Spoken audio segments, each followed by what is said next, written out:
أعوذ بالله من الشيطان الرجيم بسم الله الرحمن الرحيم الحمد لله الصلاة والسلام على رسول الله وعلى آله وأصحابه ثم أما بعد السلام عليكم ورحمة الله وبركاته برادران و خواهران و بینندگان و شنوندگان محترم، الحمدلله که ما و شما از کتاب بناء الاطفال مختصر بناء الافعال، از این کتاب، از این 22 باب صرفی ما و شما 17 درس یا می توانیم بگوییم 17 باب از 22 باب صرفی رو گرفتیم و امروز باشد درس ما و شما از باب 18 و می توانیم بگوییم درس 18 ما و شما باب 18 در صحیفه 13 است.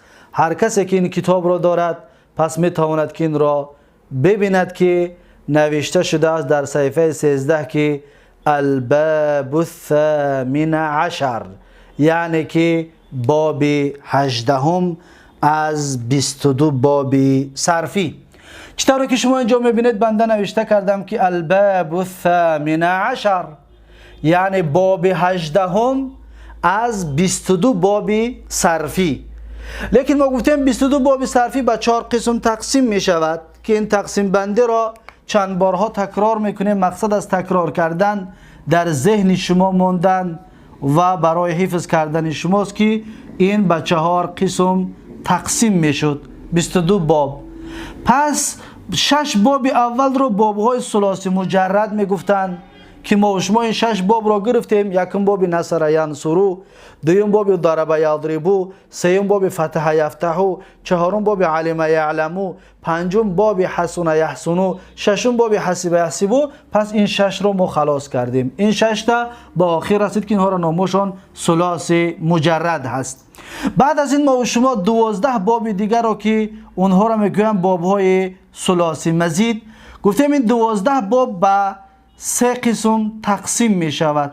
این 12 باب به 3 قسم تقسیم می شود. 3 باب اولی از این 12 باب، 3 باب اول و 5 باب بعدینش و 4 باب بعد از اون که اینها به این طریق تقسیم بندی می شود. یعنی که این 3 بابی که از این 12 باب ثلاثی مزید هست، در این یک حرف زیادتی است، یک حرف زیاد است. و در این 5 باب باشد 2 حرف زیاد است و در این 4 باب باشد 3 حرف زیاد است. پس این 3 با 5 8 و این 4 می شود 12 و به همین طریق تقسیمات رو بارها تقسیم کردیم.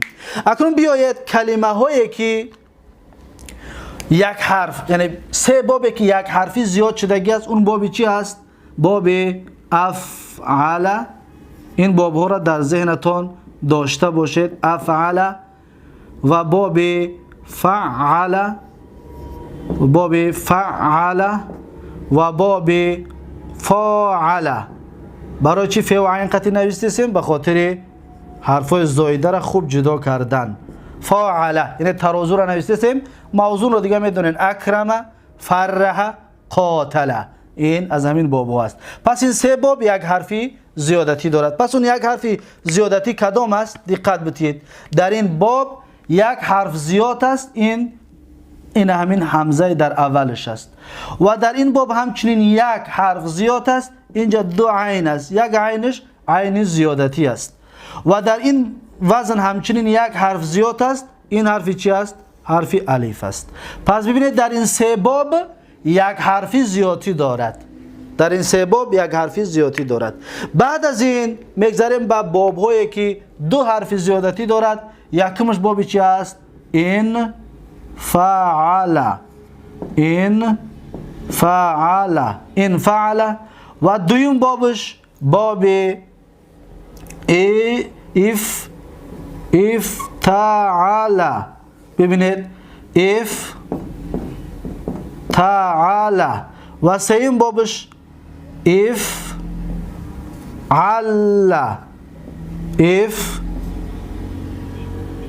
افعل. و چهارم بابش و باب چهارمش تفعل تفعل تفعل. و باب پنجم آخرین بابش تفاعل تفاعل. پس ببینید که این 5 باب دو حرفی زایده دارد. چطور گفتیم 5 باب از این 12 باب دو حرفی زیادتی دارد. این یکمش است که دو حرفی زیادتی است، الف با نون. و اینجا همچنین دو حرف زیادتی دارد، یکم این الف و دوم این تا. ببینید دو حرف زیادتی دارد. و اینجا همچنین دو حرف زیادتی است، این الف، این همزه. اینجا دو لام است، یک لامش زایده است.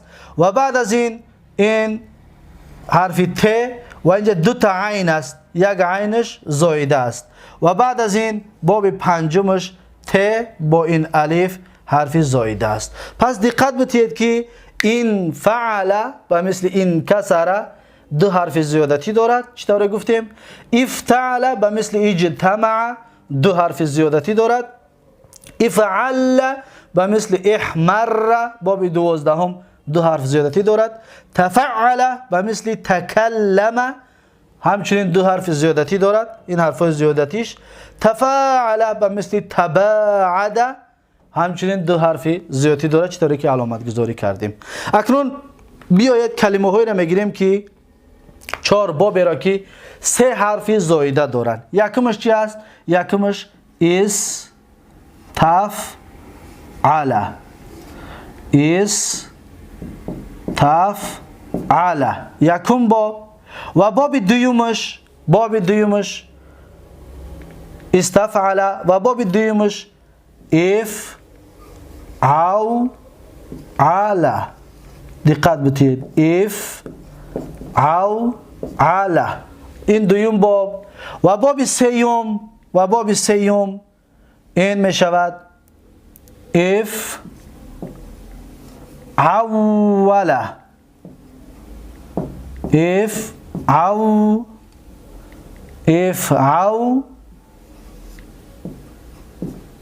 اولا. و آخرین بابش همین بابی هسته که حالا میخونیمش که احمارا.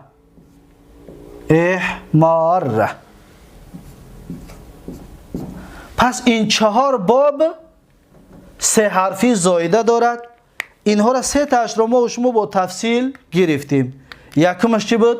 این باب 15 که این 3 حرف اولش حرفای زایده است، 3 حرف زایده دارد.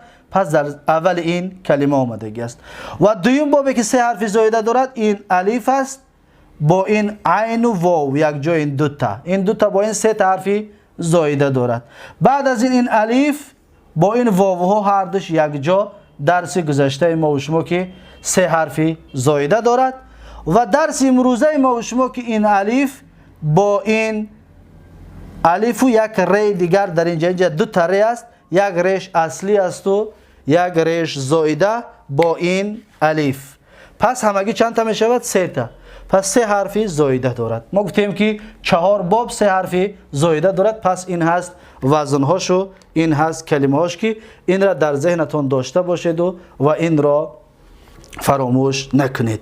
و همچنین نگفته نماند که این بابی که حالا ما و شما باب 18 از باب های ثلاثی مزید باب چند می شود؟ باب 12 آخرین بابش است. باب 12 آخرین باب ثلاثی مزید است. بعد این درس آینده ما و شما یک باب که باب رباعی مجرد است، درس آینده انشاءالله خواهیم گرفت. این درس را ساق سلامت به پایان برسانیم. پس ما و شما 6 باب ثلاثی مجرد را با 12 باب ثلاثی مزید خلاص کردیم و 4 باب دیگر میمونه، 4 درس دیگر و این کتاب هم به پایان خواهد رسید با عون و یاردمی الله تبارک و تعالی. پس اینها را شما در ذهنتان داشته باشید. حالا پاکش میکنیم به خاطر جا را برای نوشتن آماده کردن. خب این هست تقسیمات که این تقسیمات رو باید هر یک طالب علم، هر یک شخصی که میخواهد زبان عربی را خوب بداند اینها را باید در ذهنش داشته باشد. چطوری که شما دیده استودید وقتی که ما کلمه رو از یک باب به باب دیگر میبریم معناش تغییر مییابد یا معنای دیگری در اون پیدا میشود. خب اکنون درس امروزه ما و شما در صفحه 13 صاحب کتاب میگوید که الباب الثامن عشر، یعنی باب 18 از 22 باب صرفی و باب 12 از بابهای ثلاثی مزید، آخرین بابش که با همین ثلاثی مزید به پایان میرسد. وزنه افعال یفعل، دقت بتید، افعال یفعل افعیلا. پس این ترازوی ما و شماست. افعال یفعل افعیلا ترازو است. موزونه، اکنون هم وزن این ترازوی ما احمار یحمار احمیرارن هست. احمار یعنی به درجه آخرین سرخی رسید. چطور ما گفتیم 3 باب هست که اون را تقسیم بندی هم همچنین کرده بودیم که 50% مثلا 50%، بعد این مثلا 75% و بعد از این گفتیم 100%. باب 12 برای مثلا همیره اولا باب 4 میگیریم. باب 4 چی میشه؟ همیره سرخ شد، یعنی که سرخی عادی سرخ شد. اگر ما میخواهیم که زیادتر بگوییم سرخ شدن، مثال آورده که مثلا 75%، زیادتر بگوییم چی میگوییم؟ میگیم که احمر، یعنی که سرخیش از این ده زیادتر شد. با گفتیم برای مبالغه لازم است. باب 12 برای مبالغه لازم. اکنون میخوام از این دم زیادتر نشان بدیم، پس باب چند میاریم؟ باب 18 باب 12 همین ثلاثی مزید که میگیم احمار. دقت بتید، احمار یعنی در آخرین درجه سرخی رسید. چطور گفتیم؟ 100%. این مثال ها را چطوره که پیشترم قید کردم که بنده خودم گذاشتگی هستم در یگان کتاب این گپا نیست. این برای فهمیدن یا به فهم نزدیک شدن این رقم ها را گذاشتگی هستم. اما در کتاب میگوید این برای سرخی عادی است و این کمی زیادتر، این از همه ده زیادتر. خلاص همین قدر معلومات میتید براتون و بس. خب اکنون افعال یفعل افعیلا هم وزنش احمار یحمار احمیرارن. چطور گفتیم؟ این همچنین 3 حرفی زائده دارد. پس اون حرفای زائده کدام هستند؟ بیایید حرفای زائده ش جدا کنیم که یکمش این الف است و دوم این الف دوم با یک لام. اینجا 2 تا لام است، یک لامش زائده است. همچنین در اینجا این الف و اینجا 2 تا ری است، یک ریش با این الف زائده است، یک ریش اصلی هست. پس این هست حرفای زائده که 3 حرفی زائده داره. این الف با یک ری 3 حرفی زائده دارد و 3 حرفی اصلی. چطوری که همیره گفتیم اصلی کلمه احمار است. برای مبالغه لازم این را باب 18 بردیم، باب 4 را، باب 4 از ثلاثی مجرد را. خب و همچنین یک فایده دیگر در اینجا ذکر میکنیم و بعد میگذاریم به علامت و نشانه این باب. اون فایده همین است که این فعی، این الف، این یایی که شما میبینید این همین الف است. همین الفایی که دیدین در مصدر میآید یا میشود. برای چی؟ به خاطر اینکه عین را پیش از الف همینجا شما بگیرید خودتون الف نوشته کنید. مثلا بنویسید که اف، ببینید اینجا دا کسره. این الف چی است؟ ساکن است. الف ساکن ما قبل کسر رو گفتیم قلب چی میکنیم؟ قلب یا. پس ما این الف این یایی که میبینید این اصل یا نیست، این اصل این الف است و به خاطر این عین که کسره دارد این الف یا شد. این را همچنین در ذهنتون داشته باشید که این یکی از فایده ها، یکی از قاعده ها که بارها گرفتیم و برای یادرس باز تکرارش کردیم. خب اکنون و علامته، نشانه باب 18. باب 18 برای چی است؟ نشانه علامتش چی است؟ میگوید که نشانش همین است که ان یکون ماضیه علی 6 احرف. ماضیش میگه چند حرف دارد؟ 6 تا حرف دارد. حسابش کنید. الف فا عین و الف 4 تا حرف، 2 تا لام قطعی 6 تا. افعال، احمر، الف و ح 2 تا، میم با این الف 3 تا و را 2 تا را قطعی 6 تا.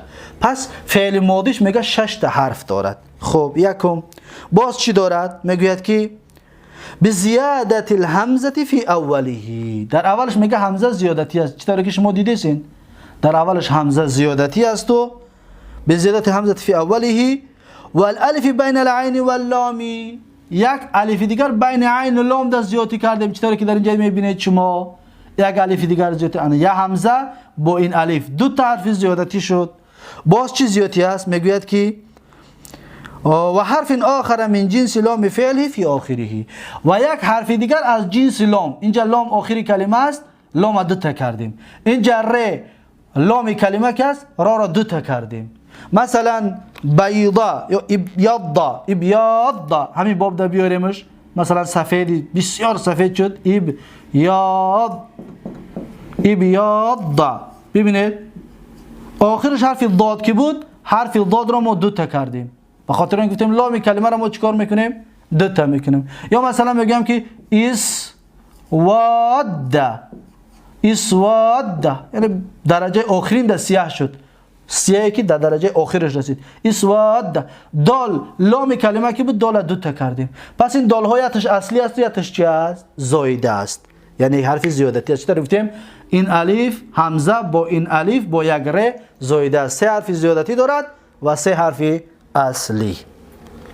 خب بعد از این چی میگوید؟ میگوید که و بناؤه. اکنون ساختی کلمه، ساخت بابی 18 برای چی است؟ این باب 18 را برای چی ساختگی هستند؟ میگه و بناؤه للمبالغه اللازمی، برای مبالغه فعلی لازم است. چطوری که ما گفتیم مثلا حمیره، دقت بتید، حمیره زیدون، حمیره زیدون، حمیره زیدون یعنی سرخ شد زید، زید سرخ شد. این فعل لازم از خودش، فعل متعدی نیست. ببین مفعول به ندارد. حمیره زیدون یعنی که سرخ شد زید.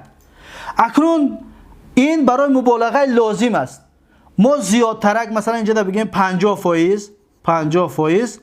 چه شد؟ 50% سرخ شد. اکنون ما میخوایم بگیم که 75% سرخ شد. چیکار میکنیم؟ میگیم که احمر. ببینید احمر زیدون، احمر زیدون یعنی 75% سرخ، یعنی سرخش زیادتر شد. اکنون بگیم که چنان سرخ شد که آخرین درجه سرخی در رسید، ما این باب میاریم میگیمش چه؟ احمر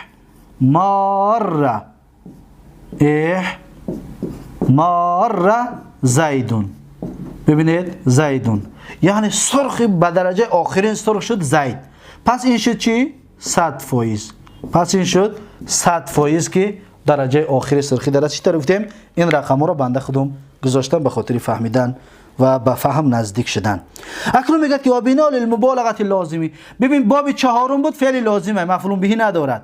باب 12 بردیم، فعل لازمه، مفعول به ندارد، فقط برای مبالغه بود، زیادتی در سرخی. و باب 18 هم بردیم، یگان مفعول به نگرفت، همون فعل لازم است، فقط در معنا زیادتی شد که سرخیش زیادتر شد. دیدید؟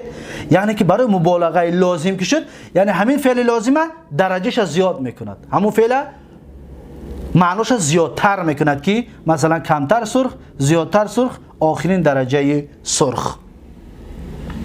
لكن هذا الباب ابلغ من باب الافعلال لانه يقال حمر زيد. لیکن میگه این باب یعنی باب 18 از باب افعلال، از باب افعلال یعنی احمره، از باب احمره ده میگه دیده زیادتر هست. و مثل که میگه تو میگویی که حمر زیدون. مثال یکم ببینید، مثال یکم چیه؟ حمر زیدون یعنی سرخ شد زید، حمر زیدون سرخ شد زید. اکنون حمر زیدون میگه چیه؟ اذا کان له حمرة فی الجمله، یعنی کمتر سرخ شد، در عموم یا سرخی که شد، سرخ که شد، میگوی حمر زیدون یعنی زید سرخ شد. اکنون میگه و یقال و باز میگوییم دویم مثال باز میگوییم دویم مثال در چی میگوییم که احمر زیدون. ببینید احمر زیدون یعنی که سرختر شد زید، سرخیش زیادتر شد. اذا کان حمرة مبالغه میگه وقتی که سرخی اون زیاد باشد، سرخی زیاد که شد بعد میگیم احمر، از این در زیاد، زیرا که 50% این 75 نویستیمش زیادتر.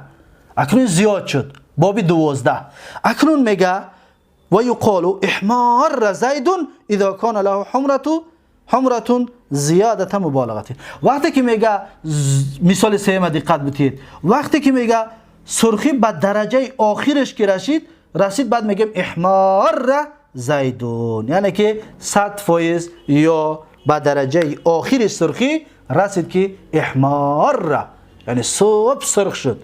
ابیض سفید شد.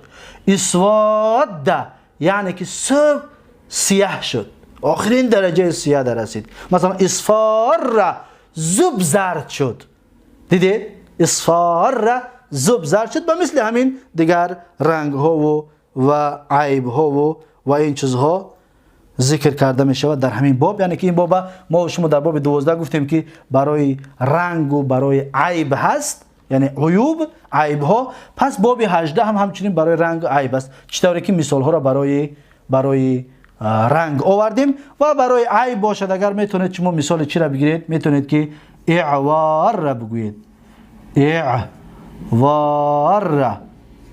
اعوار یعنی که یک چشمش پاکیزه کور شد، یک چشمش پاکیزه کور شد. یا میتونید بگویید که اعماش یعنی چی؟ یعنی که اعماش معنیش ضعیفیش بسیار زیاد کمی بد شد.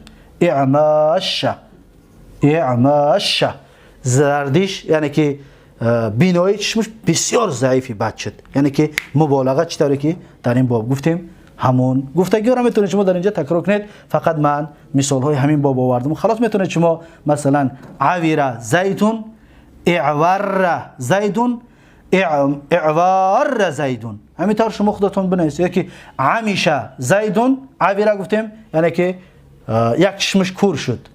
و وقتی میگیم عمیشه زیدون یعنی بینایی زید کم شد، بینایی چشمش. بعد میگیم اعمش زیدون یعنی بیناییش زیادتر کم شد. وقتی میگیم اعماش زیدون یعنی که بیناییش بگیم بسیار آخرین درجه ضعیفی در رسید، آخرین درجه ضعیفی در رسید.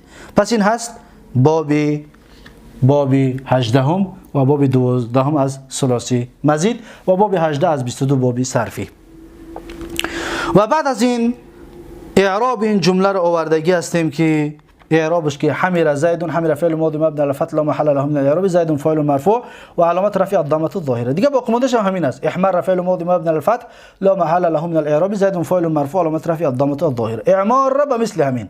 اعمار فعل ماضی مبنی علی الفتح لا محل له من الاعراب، زیدون فاعل مرفوع و علامت رفع الضمه الظاهره. یعنی اعراب هر سه جمله یک نوع و یک خیل هست. بعد از این در این کتاب آورده هستم که حمیر زیدون، احمر زیدون، احمار زیدون، چطوری که مثالش نوشتیم و با رقم گذاری برای فهمیش رقم گذاشتیم. با همین بابی 18 به پایان رسید. اکنون یک فایده دیگر از بابی 18 میخواهم به سمع شما برسانم و با همین میگذاریم به اشتقاق‌های 12 گانه. اون فایده همین است. دقت بتید برادران. مثلا در باب احمار دقت بتید، اصلش احمار. دقت بتید احمار. ما گفتیم در زبان عربی دو ساکن بر نمی آید. وقتی که احمار را میگیم ر یکمش ساکنه اینطور، ر دیمش فتحه دارد اینطور و الف خودش ساکن است، این ساکن است. پس در اینجا دو ساکن بر آمد. چی طور؟ پس میگیم که این را میگن التقای ساکنین، این دو ساکن بر آمدن، بر دو ساکن با همدیگر چسبیدن، بر آمدگی است. پس میگه التقای ساکنین دو حکم، دو نمود میشود. التقای ساکنین دو نمود میشود. یک نمودچه جایزش میگن، یک نمودچه غیر جایز، اما با این کلمه نه، میگن که علا حدهی، علا حدهی یک قسمش، قسم دیگرش علا غیر حدهی، علا غیر حدهی. این نام را در این موضوع را در ذهنتان جا کنید یا در کتابتون نوشته بگیرید. علا حدهی، علا غیر حدهی. خب علا حدهی، علا غیر حدهی یعنی چی؟ مختصرا بیان میکنیم، اما در کتاب بعدی که سرفی میر را گرفتیم انشاءالله بعد اینها رو به تفصیل میخونیم. خب در اینجا التقاء ساکنین علا حدهی است یا علا غیر حدهی؟ پس میگیم علا حدهی است، یعنی که اینجا علا حدهی بوده است، علا حدهی، علا غیر حدهی نیست. علا غیر حدهی باشد یا باید یادش حرکت بتیم یا یادش اودالید کدیم از بین ببریم. اما علا حدهی باشد نه می ایستد. علا حدهی شرط ها دارد، شرط دارد. شرطش چی است؟ شرطش همین است که حرف مد بعدش حرف شددار در یک کلمه بیاید، در دو کلمه نه. پس احمار یک کلمه است، احمار یک کلمه است، دو کلمه نیست. پس از این حساب اینا میگن علا حدهی، یعنی اینجا در التقاء ساکنین جایز است، درست است و یگان اشکالی ندارد. مثالش مثلا میگیم که و لا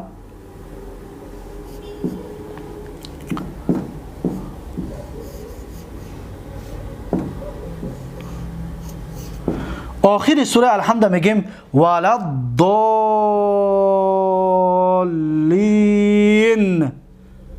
ولا الضالین. هر یک تایم شما همین را میخونیم نه؟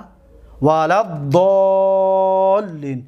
دقت بتید شما الف یکم رو نخوندیم، الف دوم رو نخوندیم. چرا؟ به خاطر التقای، اگر که ما بگیم التقای ساکنان بگیم ولد ولد لنگی احمر، میشه بگیم ولد، نه نمیشود. چرا؟ زیرا که این در دو کلمه است. ما گفتیم که علا حدهی یعنی در یک کلمه، چطور در یک کلمه دیدید. اما اینجا این لا یک کلمه است، ضالین یک کلمه است. پس اینجا علا غیر حدهی که هست، پس ما این الف رو هم نمیخونیم، این الف رو هم نمیخونیم، این حذف میکنیم، در تلفظ نمیگیمش، میگیم ولد. ببینید لد این حرف را پرفتیم و در ضاد چسباندیمش، ولد ضالین. انا اکنون ضالین اصلش چی است؟ اصلش به این طریق است، دقت بتید. ضالین اینجا دو لام است،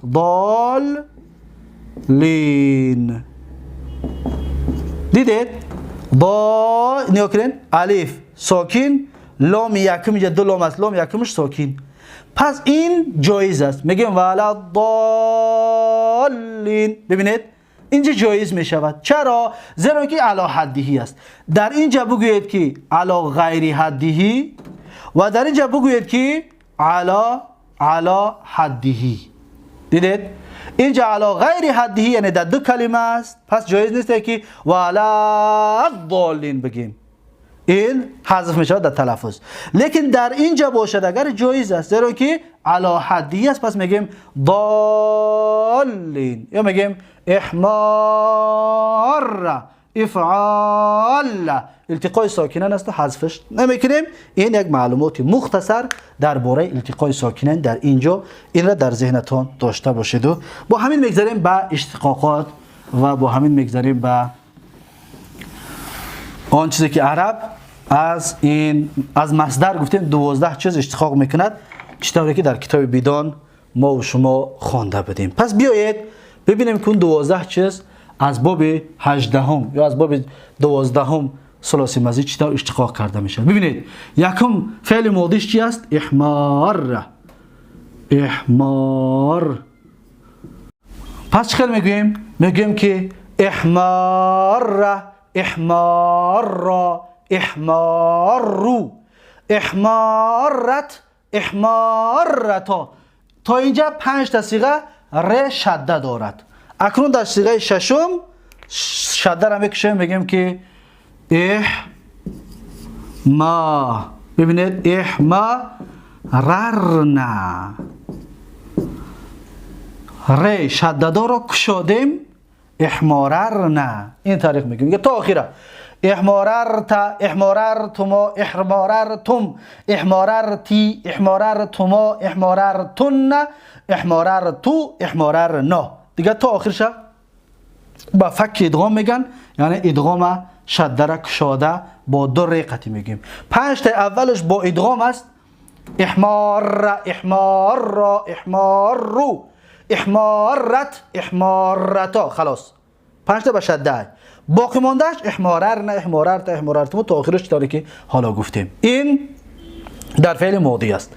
اکنون فعل مضارع ما میخوایم همین را بکنیم، یا که را میخوایم، معذرت میخوام، فعل ماضی را میخوایم مجهول بکنیم. دقت بدید. مثلا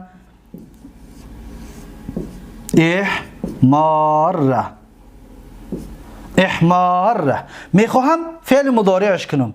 اولین کاری که میکنیم فک ادغام میکنیم. فک ادغام یعنی که ادغام میکشویم. ببینید میگیم چی؟ احماره، احماره. ما قبل آخر که ر هست کسرش میکنیم، حرکت خودش میگیریم. چی در بیدون گفته بودیم؟ در فعل ماضی ما قبل آخر را کسر میکنن و هر متحرکی که پیش از ما قبل آخر هست او را چیکار میکنیم؟ دم میکنیم. این طور. پس وقتی این کار کردیم این الف ما به خاطر این دمه میگیرد خودش. اکو این الف است، این را چیکار میکنیم؟ ما گفتیم که الف ساکنه پیش خودش دمه بیاد این واو میشود. پس این چی میشده است؟ احموری را اصلش میشده است که احمو. دقت بدید.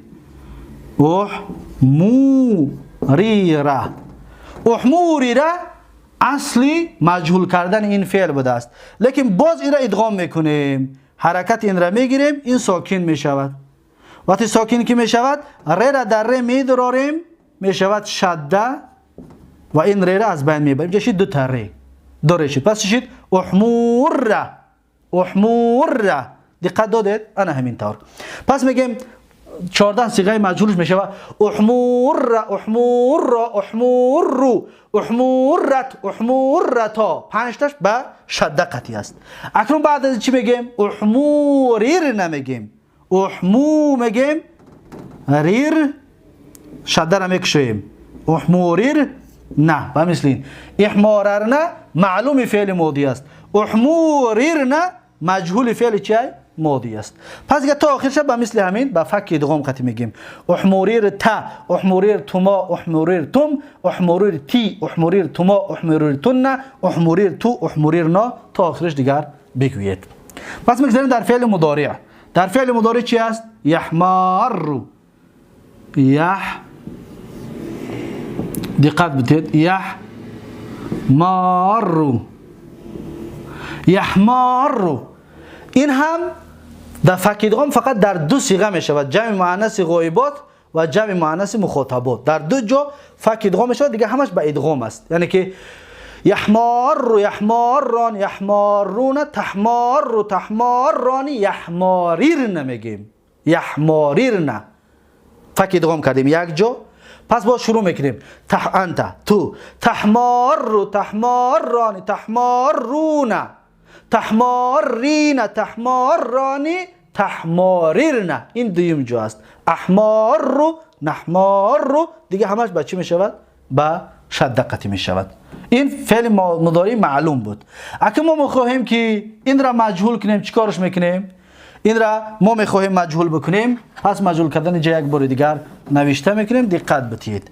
مثلا یحمارو، یحمارو، یحمارو اصلش است. من اکنون میخواهم این را مجهول کنم، فک ادغام میکنم. این در ذهنتون باشد. هر وقت که حرفای مدغم که دیدید برای مجهول کردن، برای تغییر دادن باید بکشوینش. اول را میکشویم، میگیم چی؟ یحماریرو. اصل کلمه یحمارو یحماری رو بود. اکنون یحماری رو را چکار میکنیم؟ ما قبل آخر رو فتح میکنیم. دیدید؟ حرکت چه میگیریم؟ چی؟ یحمار رو شد. حرف مضارعت رو دم میکنیم. چی میشود؟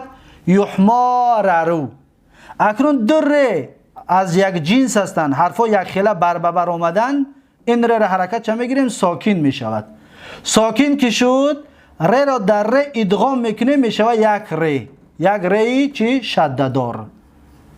ببینید یحماررو، یک ری چی؟ شده دار میشود یحماررو. یحماررو فعل معلومی مضارع است، یحماررو فعل مجهولی مضارع است. پس را دیگر تا آخرش میگوید، فقط در دو جا فک ادغام میشود، خلاص. یحماررو، یحمارران، یحماررون، تحماررو، تحمارران، یحماررن. دیدید؟ یحماررن. پس میگویم تحماررو، تحمارران، تحماررون، تحمارین، تحمارران، تحماررن، تحماررن، احماررو، نحماررو. این 14 صیغه اش با همین این خلاص شد. پس میگذاریم در اسم فاعل. اسم فاعلش چی میشود؟ محمارون، محمارون. محمارون این اسم چی است؟ اسم فاعل هست و همچنین اسم مشترک است. چطوری که در احمر گفته بودیم 5 چیز در بر میگیرد، در اینجا هم همین طور است. پس اسم فاعلش ببینید محمارون.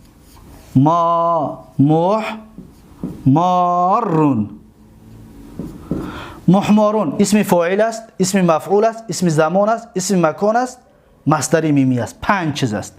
لیکن اسم فاعل در تقدیرش فرق میکند. در تقدیرش بگن چه فرق میکند؟ میگیم ادغام بکشا، اینجا در ر بنویس. اگر بگویی که محماریرون اسم فاعل است. اگر بگویی که محماررون، ر را فتحه بتی، پس اسم مشترک است، اسم مفعول، اسم زمان، اسم مکان، مصدر میمی محماررون است. لیکن ما این حرکت چه گرفتیم؟ چی فتحه باشه چی کسره گرفتیم و اینجا ادغام کردیم. حرف رو در حرف ادغام که کردیم، باشه چی؟ محمارون. پس محمارون اسم مشترک است که بین 5 چیز، اسم فاعل، اسم مفعول و اسم زمان، اسم مکان و مصدر میمی. این را در ذهنتون همچنین داشته باشید. بعد از این اسم مفعول، اسم مفعول چه بیان کردیم؟ همین است. فعل جهت لم یحمار، لم یحمار، لم یحمار، لم یحمار، لم یحمار. و مثل فعل مضارع که در دو جا فک ادغام می شود، این هم در دو جا فک ادغام می شود. دقت بدید در دفتراتون بنویسید. و همچنین مجهولش کنید، لم یحمار، مجهولش هم نوشته کنید. بعد فعل نفی می شود لا یحمار، لا یحمار، لا یحمار. لم یحمار یعنی سرخ نمی شود، سرخ نشد در زمان گذشته. لم یحمار سرخ نشد در زمان گذشته. لا یحمار سرخ نمی شود در زمان آینده. ترجمهش و 14 صیغه معلوم و مجهولش بنویسید. فعل امرش می شود احمار، احمار. این چندین بارها گفتیم و از بدان از فعل مضارع مخاطب بگیرید، خودتون چطور احمار شد بیان کنید. احمار، احمار، احمار، احمارت، احمارت، احماریرن. احماریرن جمعی مؤنث یعنی که سرخ شوید شما زنها. احماریرن، احماریرن یعنی شما زنها سرخ شوید. از فعل مضارع مخاطب میگفتیم که تحماری رو بود اصلش. خب بعد از این چیکار میکنیم؟ بعد از این فعل نهی، فعل نهی چی میشود؟ لا تحمار، لا تحمار یعنی سرخ نشود تو زن. لا تحمار سرخ نشود تو مرد. لا تحمار سرخ نشود تو مرد. لا تحمار، لا تحمار، لا تحمار، لا تحمارت، لا تحمارت، لا تحماریرن سرخ نشود شما زنها. فک ادغام میکنیم. لا احمار، لا احمار نه. در فعل نهی معلوم در یک جا فک ادغام میکنیم. در فعل نهی مجهول در دو جا فک ادغام میگیم که در فعل مضارع بیانش کردیم. پس اسم زمان و مکانش بیان کردیم. محمارون همچنین اسم زمان و مکان است. اسم آلت از این باب نمی آید، اسم تفضیل از این باب نمی آید. این هست باب 18 و آخرین بابی ثلاثی مزید. با همین باب‌های ثلاثی مزید اکنون به آخر رسید. درس آینده ما و شما شروع میکنیم قسم سیومی 22 باب صرفی را که اون را نامش رباعی مجرد است. درس آینده ان شاء الله بابی رباعی مجرد که یک باب است، درس آینده ان شاء الله خواهیم گرفت. پس این هست درس امروزه ما و شما. درس امروزه را در اینجا به پایان میرسانم. به خاطر طولانی شدن وقت معذرت زیاد میخوام، اما میخوام که اینها برای هر یک کسی که از این درس ها استفاده برده ایستاده است میخوام فهمو باشد، تا اینکه بفهمد که یعنی چرا این طور شد و چرا اون طور میشود. از این حساب بسیار طولانی تر هم شد. معذرت میخوام از هر کسی که وقت عزیزش را با این درس ها گرفتیم و با این درس ها مشغول گرداندیم. لیکن انشاءالله این هم عبادت است، اگر که مقصد فهمیدن قرآن و سنت و فهمیدن حق باشد، حقیقت باشد، این هم انشاءالله عبادت است. بارک الله فیکم و جزاکم الله خیرا و الله تبارک و تعالی یک و یک شما را حفظ کند و فراموش نشود که سریه های کینا و بعضی سفسطه‌گویی ها ساعت ها سفسطه‌گویی میکنند، 2 ساعت 3 ساعت 5 ساعت مردم گوشش میکنند. اما صبر کنید، 30 دقیقه و 40 دقیقه و 50 دقیقه برای درستون اگر صرف شود، هم عبادت است، هم معلومات میگیرید، هم قدرتون بالا می شود. زیرا که انسان با علم عزتش و قدرش و شرفش بالا می شود، که الله میگه هل یستوی الذین یعلمون و الذین لا یعلمون. آیا کسی میداند و نمیداند برابر است؟ نه، هیچگاه برابر نیست. هیچگاه برابر نیست. میداند بالاتر است از کسی که نمیداند. پس وقتی کدامی از شما که در این صرف شد، انشاءالله عبادت است و سبب بالا شدن عزت و شرفتون خواهد گشت. بارک الله فیکم و جزاکم الله خیرا و السلام علیکم و رحمت الله و برکاته.